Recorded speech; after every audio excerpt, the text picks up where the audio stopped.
कितने विवाह हो गए? 3। गिनती करते जाना। भगवान की 8 पटरानियां हैं और 16,100 रानियां हैं। 3 विवाह भगवान के हो गए। एक जगह तो कथा चल रही थी, हमने कहा सभी माताओं को पति के चरणों की सेवा करना चाहिए और करना चाहिए। ये साइंस का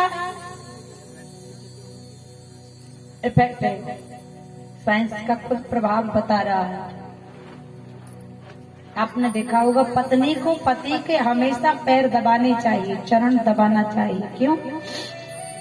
आपने देखा है भगवान नारायण का पोस्टर है, भगवान नारायण की तस्वीर है, चित्र है, तो नारायण के हमेशा चरण कौन दबाता है?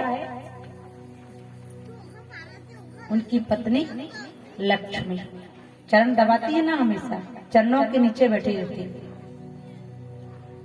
तो इसलिए उन्हें धन की देवी कहा जाता है। इसलिए हर स्त्री को पति के चरण दबाना चाहिए। क्यों? क्योंकि स्त्री के टेहनी से लेकर कोचों तक शुक्र की दशा होती है और पुरुष के घुटने से लेकर तलवों तक शनि की दशा होती है। साइंस ने सिद्ध किया है। और जब स्त्री अपने हाथों से पति के पैरों को दबाती है तो शुक्र और शनि की दशा आपस में मिलकर एक प्रकार का धन का योग बनाती है। तो अगर ऐसे भाव ना करे पैर दबाने का तो धन की लालच से ही पैर दबाना। बोलो राधे राधे। क्योंकि जो स्त्री अपने पति के नित्य प्रतिदिन पैर दबाती है उसके घर में धन की वर्षा होने लगती है, क्योंकि माता लक्ष्मी धन की देवी कहलाई जाती है। एक जगह तो हमने कहा कि पत्नी को पति के पैर दबाने चाहिए। एक माता खड़ी हुई, बोली देवी जी आप केवल महिलाओं को कहती हैं कि ये करो वो करो, हम बहुत सेवा करते हैं अपने पति की, लेकिन हमारे जो पति है ना वो हमारा कहना ही नहीं मानते। हम कहते हैं कि राजश्री मत खाओ तो राजश्री नहीं छोड़ते। हम कहते हैं कि शराब मत पियो तो शराब पीना भी नहीं बंद करते। हम कहते हैं अपने बिगड़े हुए दोस्तों के साथ मत कहीं जाओ तो वो भी बंद नहीं करते। हम कुछ भी कहते हैं तो वो मानते नहीं। तो आप कहती हैं कि पति की सेवा करो, वे ऐसे पति की कहाँ तक सेवा करे? हमारा तो ऐसे पति के साथ रहने का मन भी नहीं कर रहा। वो तो 7 फेरे लिए है तो मजबूरी में रह रहे महाराज। अच्छा, हमने कहा नहीं माता जी, अगर आपके पति आपका कहना नहीं मानते हैं तो एक काम करना, आज के बाद अपने पति के चरणों को धोकर पति के चरणों का चरणामृत पी लेना। माता जी कहने लगी बहुत बढ़िया देवी जी, अगर आप कहती हैं तो हम आज के बाद अपने पति के चरणों को धोकर पति के चरणों का चरणामृत पिएंगे। लेकिन आप ये बताओ कि पति के चरणों को धोकर रोज रोज केवल हमें पीना है कि किसी दिन वो भी हमारा धोकर पिएंगे? नहीं, अगर ऐसे भाव हो जाएंगे तो भारत की मर्यादा भंग हो जाएगी। धर्मेण धारयति भार्या, केवल स्त्री ही एक ऐसी है जिसके अंदर धर्म धारण करने की क्षमता होती है। एक स्त्री ही इतनी गहरी गंभीर होती है जिसके अंदर संसार को चलाने की और धर्म को धारण करने की क्षमता पाई जाती है। इसलिए स्त्रियों से कहा जाता है कि आपके ये धर्म है। पुरुष के लिए कोई धर्म मानस में नहीं बताए गए, केवल माताओं को, क्योंकि माताओं के अंदर क्षमता होती है। जो विद्यार्थी पढ़ने में सक्षम होता है, होशियार होता है, परीक्षा उसी की होती है, गधों की थोड़ी होती है। बोलो रहते माताओं के लिए कहा गया कि एक ही धर्म एक व्रत नेमा, काय वचन मन पति पर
एक व्रत नेमा, काय वचन मन पति पद। लेकिन एक जगह तो इसी में झगड़ा हो गया। एक माता जी कहने लगी तुलसीदास जी ने बुद्धि खराब करके चौपाई बनाई। तुलसीदास जी को लिखना चाहिए था एक ही धर्म एक व्रत नेमा, चलो पति जी आज सिनेमा। कल से लॉकडाउन हो जाएगा तो बंद हो जाएगा, बोलो राधे राधे। ऐसा नहीं, एक ही धर्म एक नियम एक ही व्रत है, केवल और केवल पति के चरणों की सेवा करना। बोलो लक्ष्मी नारायण भगवान। एक दिन भगवान अर्जुन जी के साथ श्री सुखदेव जी ने कहा, हे परीक्षित, सुखदेव जी के साथ अर्जुन जी महाराज एक बार भगवान कृष्ण के साथ यमुना के पुलिन पर जाते हैं। वहां पर एक काली काली अलकों वाली देवी भगवान का तप कर रही थी। श्री कृष्ण गोविंद हरे मुरारी हे नाथ नारायण वासु देवा, भगवान का भजन करती है। अर्जुन से भगवान ने कहा, अर्जुन देख कर आओ ये देवी कौन है। अब अर्जुन गए। अर्जुन ने कहा, क्यों देवी, क्या कर रही हो। बोली तप कर रहे। बोले किसके लिए। बोले हम द्वारकाधीश को पति के रूप में पाना चाहते हैं। भगवान उस देवी से प्रसन्न हो गए। और वह देवी कौन है, कालिंदी यमुना महारानी। और यमुना महारानी के साथ भी भगवान ने विवाह किया। अब कितनी हो गई, 4। एक दिन भगवान सिंधु सौबीर देश जाते हैं, जहाँ पर एक मछली की आंख में बाण मारना होता है। सारे राजा हार गए, भगवान श्री कृष्ण ने बाण मार दिया तो मित्रविंदा के साथ भगवान का स्वयंवर हो गया। 8 पटरानियां, रुक्मणी, सत्यभामा, जामवंती, लक्ष्मणा, भद्रा, सत्या और मित्रविंदा और कालिंदी, 8। एक दिन भगवान के पास इंद्र आए।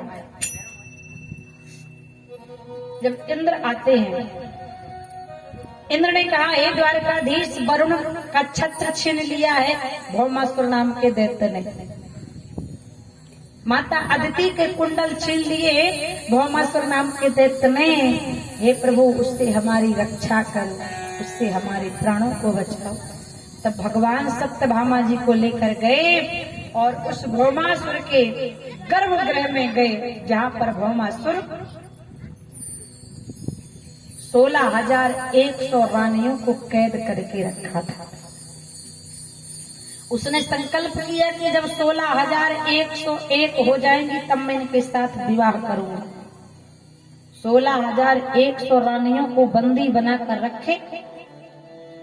भगवान श्री द्वारकाधीश सत्यभामा जी को लेकर गए और द्वारकाधीश ने उस नरकासुर का भौमासुर का वध कर दिया। बोलो द्वारकाधीश भगवान। भगवान ने जब वध किया, 16,100 रानियों की बंदी गृह से खोलकर कहा, हे रानियों, अब जाओ तुम अपने अपने घर को जाओ।